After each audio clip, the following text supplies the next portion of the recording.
I left for maternity leave afterwards, and I just thought, okay, I have to do something differently because I remember myself starting when I was just eager and like, oh, I can do everything, ooh, ambitious and and now I'm sitting like this, and it's a huge difference what's happened on the way. And yeah, I started thinking what I can do differently. And I got my fourth child during the leave.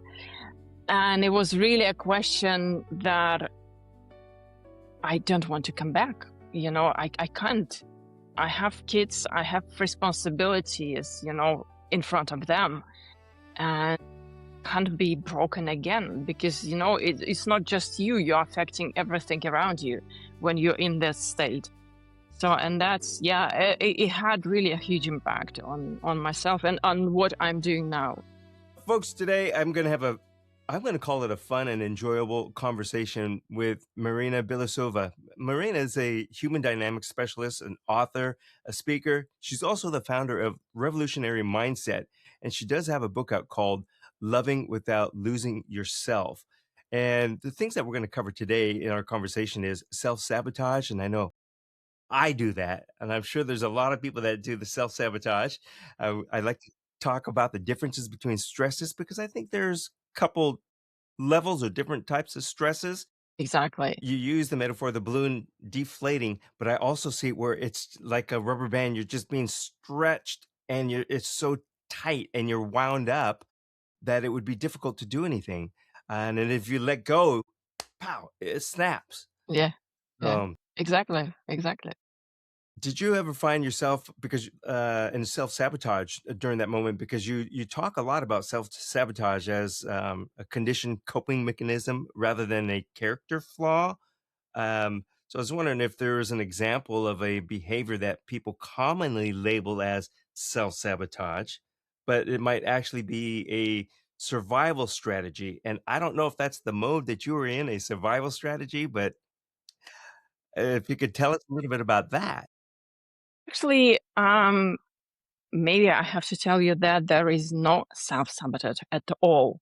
Like we understand it, Normally, we always have to look why we're not doing what we're supposed to do or what we want to do. And there are so many things on that way. It could be anything. It could be, I remember someone client coming to me and she came with the request on growing her businesses. And she was like thinking she's sabotaging herself.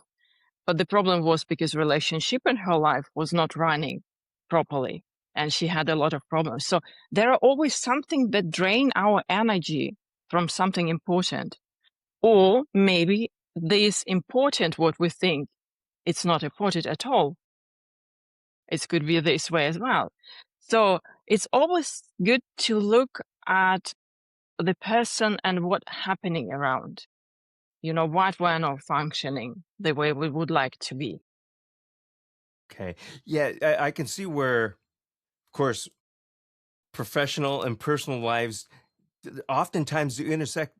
Now, especially nowadays, if you're working from home, a lot of people are remote Exactly. and you have everything that's mixed up and there's that bleed over. So it has to be very difficult to be able to, draw the line and separate the two.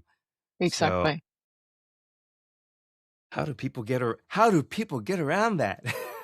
Uh, Yeah, it's something the reality of a new world, we have to live with this and we have to organize ourselves somehow and see clearly define priorities yeah, and yeah. clearly see also if the priorities what we think they are really priorities and maybe we are looking something, overseeing something here. And it's really interesting all the dynamics, to see how the person is functioning because in general you can never tell something exactly, and you always have to look exactly what the person is doing, what is not doing, and why. Yes. To go along with that, I mean, so many listeners are, leaders or their parents or their professionals, and they really feel that constant, like we're talking about, that stretching, that being overwhelmed. So, how can someone tell the difference really between a normal stress, if there's such a thing, and the kind of stress that quietly leads towards burnout or just going crazy? Normal stress normally, it's not dangerous. It's actually happening to us to move us through the life. So, when I hear that everyone is just labeling stress as in generally dangerous, it's not actually correct. The chronic stress, this is something that is dangerous. When you constantly living the life like an automat, like robot, like, you just not realizing what you do, where you are, you're just functioning. You're waking up, your day through somehow, and then just bad. You know, this is dangerous. But just, we cannot avoid stress at all because even if you think, okay, I hate people around me, you can move to the forest and live alone, and you still will have stress because you have to look for food, you have to look for something, for shelter, for anything. And it's stressful sometimes, but it's not bad every time. So just when you coming into a state where you just functioning, and this is dangerous. So let me ask you then, because you were very successful as a in the pharmaceutical industry, uh, those high achieving people, are their stressors? I don't want to say different because we all experience, like I said, stress. But let's talk about the high achievers. Are they stressing themselves out even more? And were you stressing yourself out? Actually, I think yes, especially we're not taught how to deal with a long period of stressful situations when you have to the responsibility of your whole team on your back. How to deal with this? You have responsibility in front of the client. How to deal with this? And it's not just one spike. You just do something small and then it's like going down. It just always like you go through a long phase when you are just constantly under pressure, and just to learn how to take it pressure from yourself, because you cannot expect that someone will come to you and ask you, okay, let's do something for you, you have to relax. No, you have to care about yourself personally. And yeah, I think this is important. And yeah, special achievers, because it's always like we defined on what we succeed just on the paper. Hmm. You bring some results, your team is functioning, you functioning, everything is functioning, and this is good. But that the person is just, yeah, feeling themselves not like alive. Yeah, it's always like, skipped somewhere. Did So you find your success, Oh, just to add, success for me, it's a state. It's okay? not just the numbers, your bank account or something that's showing some numbers, or your some results in the company. It's just a state that you experience and going through the life. I wanted to ask, did you find yourself losing yourself, your identity of who you were, because you were on that autopilot and always, constantly shooting for the success and always worried about team members and things like that? Actually, yes, you lose yourself because you think in this, yeah, in kind of a team, of course, you think in kind of how you communicate with clients, with your company and everything, and you keep the deadlines, what is very important. And then I was working in the clinical research, and deadlines are very, very important there. And, we will go also dive into the differences, stress women and stress men affecting, but yeah, I think back then I had no idea actually about anything. I had no idea about how I can regulate myself. And especially having also family and with small kids, which is, I think, again, some more pressure on women when they have a family, additionally to the kind of successful job. Yeah. Now, I haven't had the opportunity to read your book yet, and it's called Loving Without Losing Yourself. So I hope I'm going to ask the correct question on this because I was wondering why so many intelligent people, capable people, gradually lose their identity in relationships without realizing it's happening. And I would imagine that's kind of the same in personal and in the professional environment. Can that be true? Is that true? Yeah, it's true. Because I think capable people are still think they're capable of everything, you know? Mm. I'm capable to move everything. It was with me the same. Like, give me more. Yeah, I can do everything. Yes, we can do it, you know? And it's like everywhere. You just everywhere. It's not just job where you're appearing like this, also in the family, and you think you can carry everything. And until you really break. And this is some moment, you know, realization, okay, what is going on? What I have to change in my life. Uh, can you give us a little bit more information about your book? I don't want to give it all away, but you know, your title, "Losing Without" or "Loving Without Losing Yourself," to me is such a profound title because so many people do have a hard time loving, whether it's a passion for a work, a career, or someone else, that they do tend to lose themselves. So I was wondering if you can elaborate a little bit more about your book. Actually, I was writing this book based on my story, and um, I was thinking to give people enough tools in this book, you know, to get clarity on the situation they are, to help them to regulate them, because every emotional toxic relationship, no matter if it's private, at work, anywhere, you know, it's just splitting yourself. You know, you're not feeling you as a whole. And my book was really, it's about to return to yourself, to start feel yourself again without blaming others. And this is very important to me because we often tend to blame someone, partner, boss, weather, anything, you know, but just to reflect on yourself, why I'm there, what is running inside of myself that it's putting me in this situation. And it's okay to understand that someone is acting also like maybe toxic, maybe narcissistic, but it still not takes responsibility from yourself, you know, to act and to improve your life as you want. Okay. I was wondering if hypnotherapy has anything to do with helping yourself love yourself, because you've studied hypnotherapy and subconscious behavior and behavioral changes. So I was wondering, is there or what's one belief about the subconscious mind that most people get completely wrong? Do they think immediately, "Oh, it's gonna change me and I'm gonna be fixed," or "I don't believe in that"? Or it's actually everything. Someone thinks, okay, I do one session, one time close my eyes, and when I open the life is completely like 180-degree different, you know? It could be like this. It could be a completely okay, this does not exist. Subconscious, what is that? I control my life completely, you know?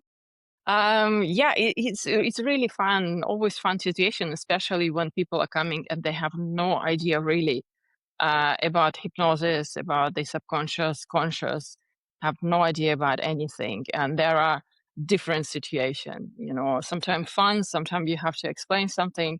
And I think people are not really realizing that this, you know, I always like this metaphor from Sigmund Freud about conscious, you know, like an iceberg, you know, and the top, a small part that is above the water is a conscious, yes, our daily like functioning thoughts, our emotions, feelings, and then the huge part, underwater part, that is actually subconscious mind that knows anything about us, about the past, sometime about the future, because I had also some really interesting experiences when I was studying hypnosis. And anything actually, it's scanning like 360 degrees always, all the information, everything. Sometimes we not even consciously pay attention to something, but something stuck, and we have no idea what is affecting myself that much. Because I had also a client who was told when she was 4 or 5, um, by her aunt. She was like a bit drunk, and she turned to the child and talked, "Okay, you are so ugly." And it stuck. It just like Mm, small sentence, and it stuck with her. And we had to look for this, for this just sentence to understand what was wrong. yeah. Yeah. So sometimes even people don't remember something. It was maybe something in the background, but it's affecting them through all life. I I can understand what you're saying about that because using the iceberg, and just that tip is above water, which we see, we know, or we think we know, but there's so much below the surface of in the water that is in a drawer someplace in our head behind us, and we don't. It can affect us at any time, today, tomorrow, next year, and we just don't know. And I also understand what you mean about if things in the background, somebody says something to you when you're younger or even older, and you're like, "Ah," but then you have that feeling like, "I want to go someplace," or there's a party, "I don't feel pretty enough, I don't feel whatever," but where's that coming from? Subconscious Hmm. maybe, right? Yeah. Yeah. Exactly. Exactly. So Like our behavior as well. Sometimes people reacting on some conflict situation, and then like, why I did this? Mm. And you did it because something is running, some programs, something, a subconscious mind is running inside of you. Yeah, and we have to look at this, why it's coming at that moment. So it's really interesting. It's really interesting. It fascinates me every time when you start working with something. Yeah. I imagine it would fascinate the person that you're talking to. They're like, "What? Well, how did you know?" Well, you already knew that, but it was suppressed. It was in your subconscious. So, Yeah, exactly. Exactly. Yeah, it's true. does It's true. hypnosis help people guide themselves out of those situations, or bring the subconscious to the forefront, to the consciousness, and then they're able to change it or make adjustments? Hypnosis is a tool to get into this state called trance, and actually it's absolutely natural state what we all like experiencing multiple times during the day. When we're reading, when we're watching TV, or when we're driving a car and we just like not getting this idea of what's time. We just like, oh, okay, I just started driving and I'm already at the point B. And when you do these trance kind of guided meditations, we are going back to some situations maybe, and we're just taking the positive learning out of this and disconnecting all the negativity, because it's always positive, something positive in everything. I like to repeat that we do have no friends, no enemies. Everyone is a teacher. And also, when the sentence like my client got, like, "You are too ugly," it was a lessons there as well. So we have to always take this positive lesson and disconnect these negative emotions. And then you have to just start noticing the differences, the small one, small, like piece by piece, and then it's coming a big change as well. So first doing some change on the subconscious level, and then starting the realizing on a conscious level, day by day. Okay. I apologize for asking one more question on The ugliness, and the reason I want to focus in a little bit about that is because I have my audience is a fairly wide range, but there are a lot of people that watch and listen to the show who are in that range of social media is their life. And with those folks, they are comparing themselves to others, and they may think they're ugly, or like you said, somebody a long time ago said they're ugly, and then they keep reaffirming that they're ugly because they look at somebody on social media. And you said that there's always something positive. So what can they take out of that ugliness? Can they say, "Oh, no, you're unique," or yeah, I use it, "Oh, you're unique. You've got 2 noses and, 3 eyes. You're not ugly." But Yeah, your uniqueness. And sometimes, despite that someone telling you something, you still have to find way to love yourself. And mhm. this is the lesson. And sometimes, yeah, we disrupted by something, but actually the lesson was like you have to love yourself.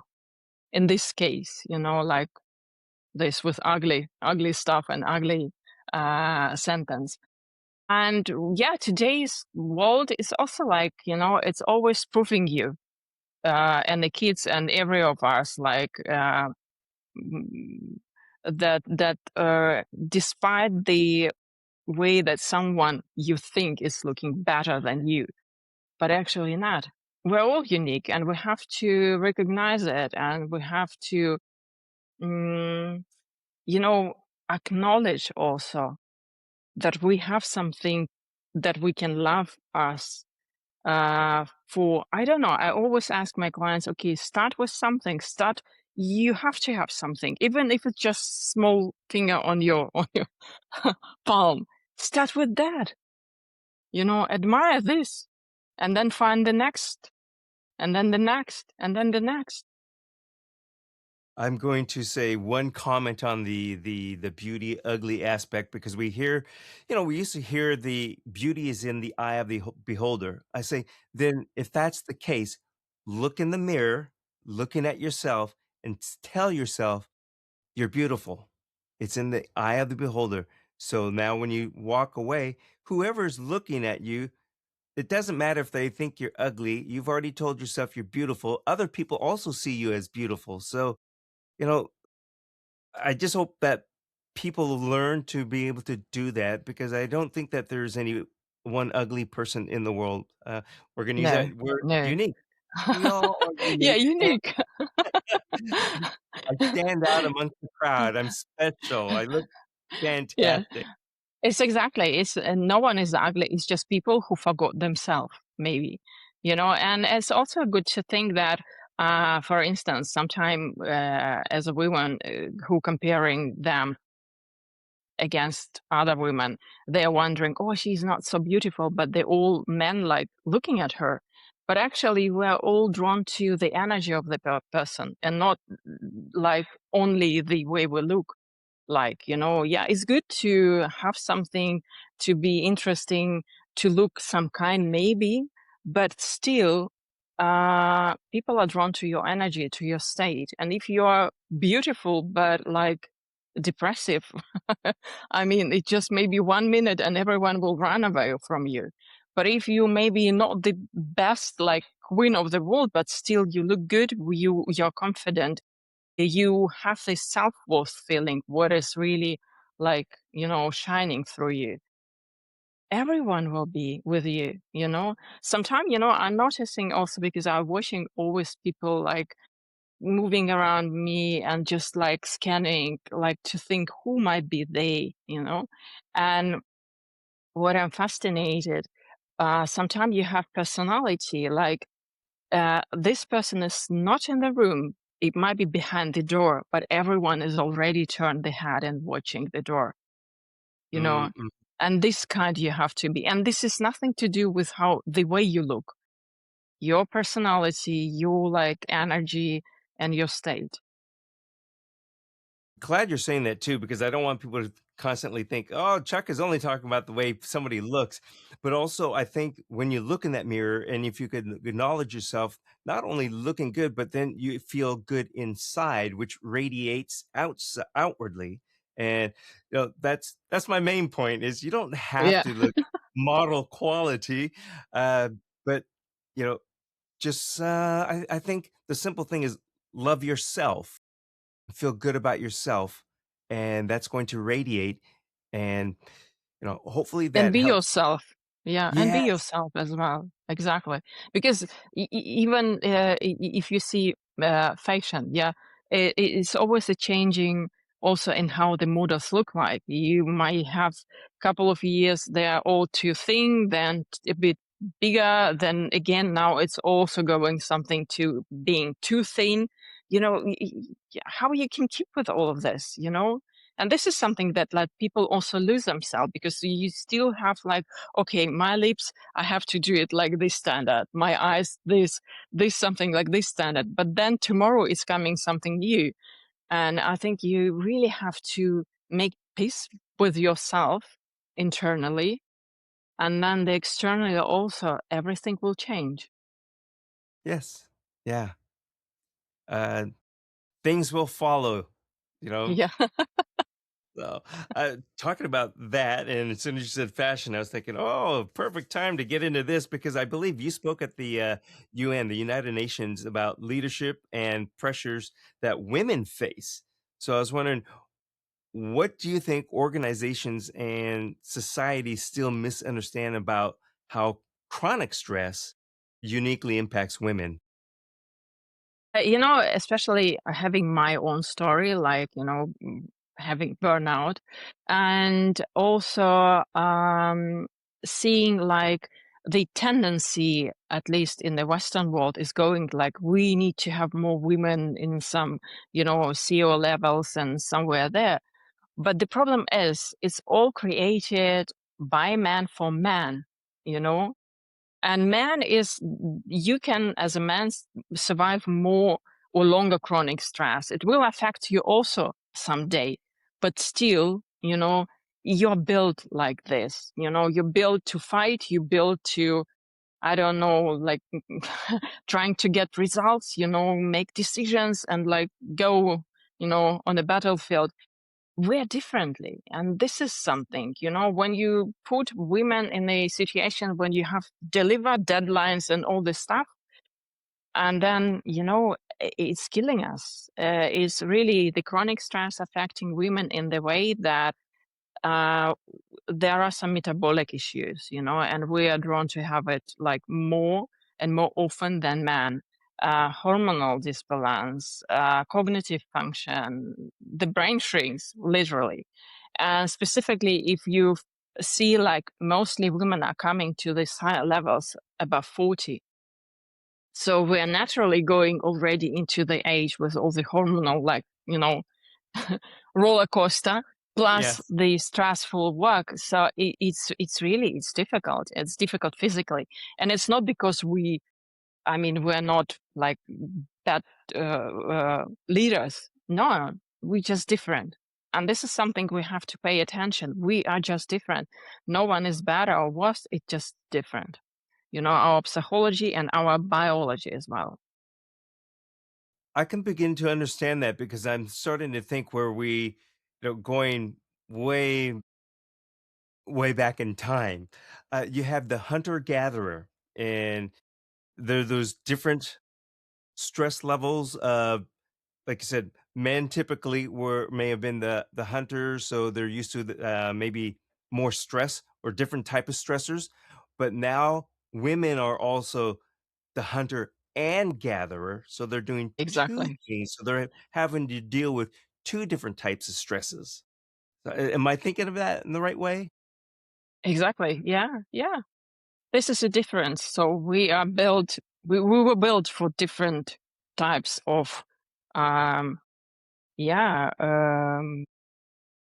work, let's say. Yeah, but still, we are good managers. Like women, I was managing my family with 4 kids somehow. So I'm a leader. It's just a different way of leadership. Yeah. And this is something we have to pay attention for sure. And maybe it's our power. I feel like women are more, it's about a kind of a water, we are just more like fluid. We're not necessarily going like, okay, let's do it right now. Yeah. We are more like gut feeling and all this stuff. And there is no space now in this man created world. And it's not bad, but it's just good for men.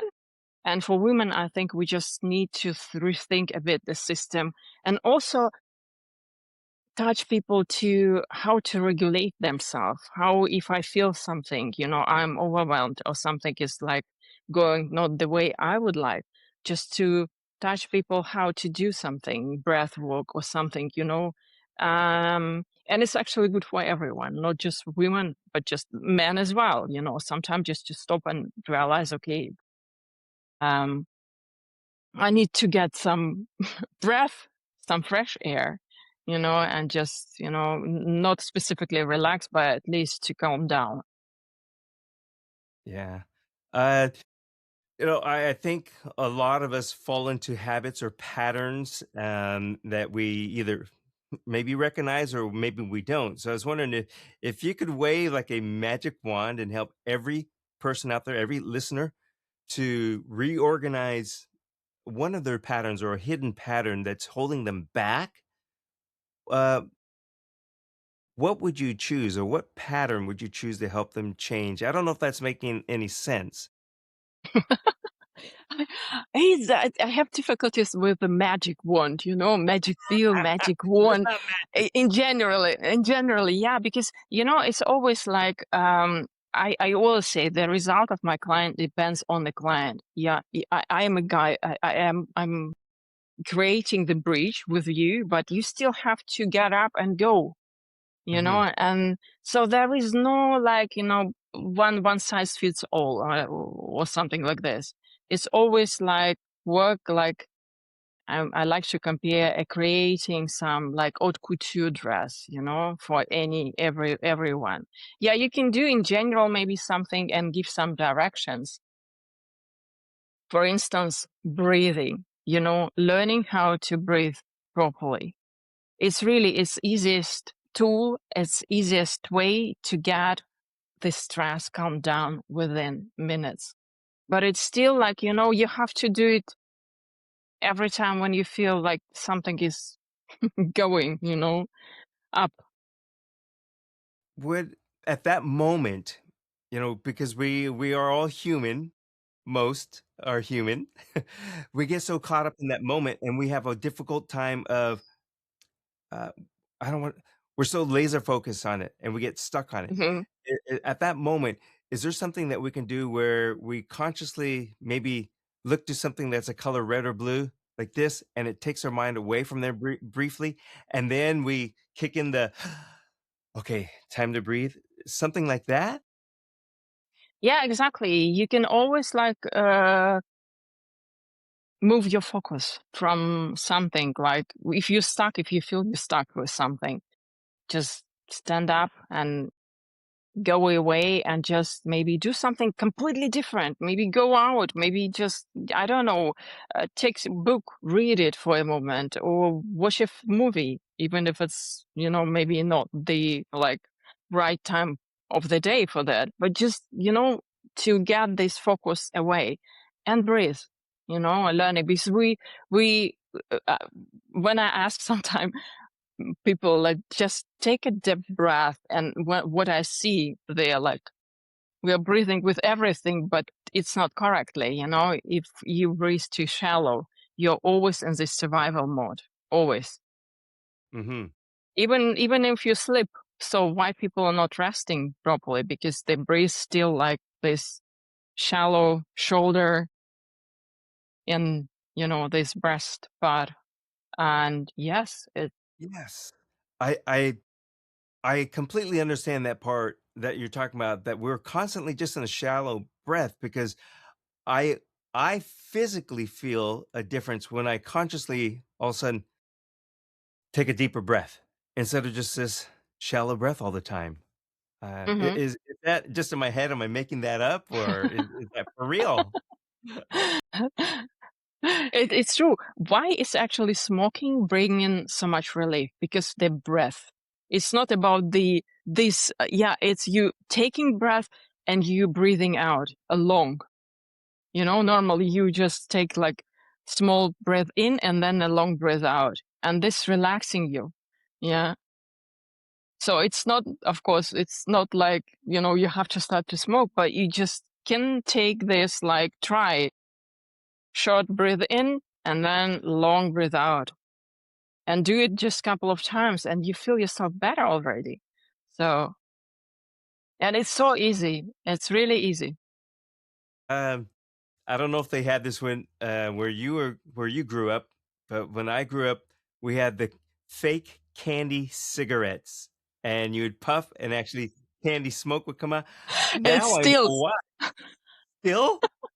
it's still my kids are, they're a bit older now, so the youngest one is 13 years old, but a couple of years ago still, I think even now you can find still like this cigarette, the chewing gums, yeah, and you have to breathe out and you see like a kind of sugar powder, or I don't know Yeah. where they just I wonder inhaling, I wonder how much damage I did to my lungs. With powdered sugar stuff or something. yeah, Oh. yeah, exactly. I it's never proper to ask a woman's age, so I'm not going to do that, but I'm just going to assume because of your experience and your 4 children, so I'm just gonna throw an age in there. So I'm gonna say, throughout your journey from burnout, forgive me if I'm calling it the wrong term, but your burnout from your corporate life, and then you become an author, speaker, and a coach. Is there one belief that you held at an age of, say, 30, that you no longer believe today? Because you don't even look 30, but we'll say 30. Well, thank you. Thank you so much.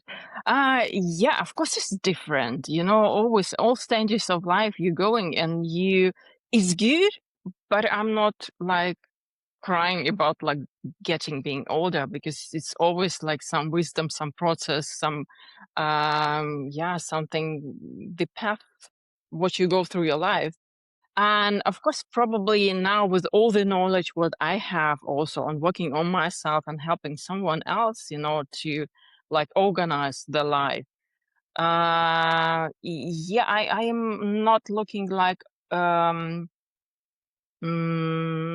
living with deadlines, because it was like typically in authorities, deadlines. I can do all, you know, I can do all. Just take me, no.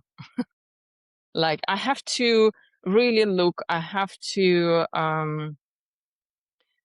feel if something fits to me. And this is what not like what I did in my 30s, for sure. You're not thinking. Maybe now you find some people, of course, that are already in their 20s, completely like grown up and have this all the wisdom, because you do have more information. We do have more like YouTube, even Instagram and all the social media. There are still good stuff, and so you can learn a lot actually. So in my 30s, no, it was not like the way, and this is probably something, but it's okay. I'm not pity about this, because every experience make us to what we are now, and if I would not have this story with my burnout, who knows what I will do now? Mhm. And I'm happy for that, because this is the positive learning of the situation also. Like it made me to what I am. And yeah, and it's good. It showed me also the way, like there is another way maybe to manage your life. And it's absolutely beautiful. Yeah, I I see so many different behaviors, the behavior patterns, from 20 or 30 years ago compared to now, and from people who are growing up now, especially in the workforce, and the mentality as far as what they have to accomplish for themselves. Um, but it's so different where this group, you have some that are so um, lost. Maybe that might be a strong word to use, but lost and have no direction. Um, and then they silently feel this stress, and they hibernate. They kind of close themselves off to the world. Am I viewing this in the wrong way? But help Uh, help me get this out. well, it's interesting how we talk about the youth like in this way. But if you remember yourself when you was at that age, probably your parents were thinking the same stuff about you like you are thinking now. So nothing is changed. It's just the time and maybe the things because every generation is going through something specifically. And now young people, they're all like in technology in this, everything should be quick. The pictures, I remember when we were looking some old Soviet films when they were younger, it was not interesting for them because it was all slow and they used to have this all the bright pictures, colors and everything. But I don't know. I think not that this making them in a kind of bad people. Absolutely not. Different. And we have to live with this. And I think as the parents, it's my responsibility still, despite of all this stuff to electronic and all technologies, to show them what does it mean to be a human. And this is important part. Yes. And yeah, every time if someone is unhappy with the life again, then they have to decide, okay, if I'd like to have something better, then I have to know what do I looking to have. And if I have this clarity, I have to look what is on the way for me to get there where I want to be. Okay. So much to understand. And this is where I think reading books like yours, loving without losing yourself, are so important, and also to seek out people like you who are speakers, authors, and human dynamic specialists and things like that. But I also want to make sure that I we get this out because we mentioned you are the founder of Revolutionary Mindset, and you do have a website, a developing website, and it's revolutionary dash mindset. Is it? Yeah, I do have just block there for the moment. I'm just, I'm thinking to do it like already a couple of years, but I think like it's time to do something. I was using my social media actually more like because Okay. in nowadays you not always need a real web page because you do have the kind of a visit card now, your maybe Instagram or LinkedIn or something else, and you still communicate with people and probably have more traffic because you're closer to your clients than just having a web page, you know? And this is probably something what was still like, okay, it's not like urgency there to do it right now. Yeah. And I was thinking, okay, now with all technologies, I can maybe do it, mm, at least something, to put in place. You see, I'm still old school. I'm still talking about the web page and everything, and you're on it. You're like, no, social media. Can you give us some of your social media links or sites or anything like that? Instagram. Yeah, I can send you. Probably I already did it yesterday, I think, in the email. But you can find me at Maryna Bilousova official. If you look into Instagram, so you will find me there.